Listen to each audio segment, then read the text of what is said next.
سلام دوستای عزیز.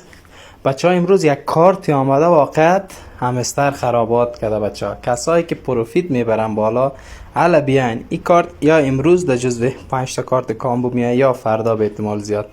بچه ها سعی کنین فقط پروفیت سعی کنین. این معیشت 150,000 6,500 سکه در ساعت برای جمع میکنم. حالا بریم لیول 2 سعی کنیم چقدر جمع میکنه. بچه های کارت هرگز از دست ندین، چی کسایی که دنبال پروفیت هست چی کسایی که نیست. این کارت واقعا هر ویلا 165,000 میگیره، بگو 7,000 برای جمع میکنه بدر. لیول بعدیش هم در شما نشان میدم، یگان تا باز نگه دروغ میگی. سعی کنین.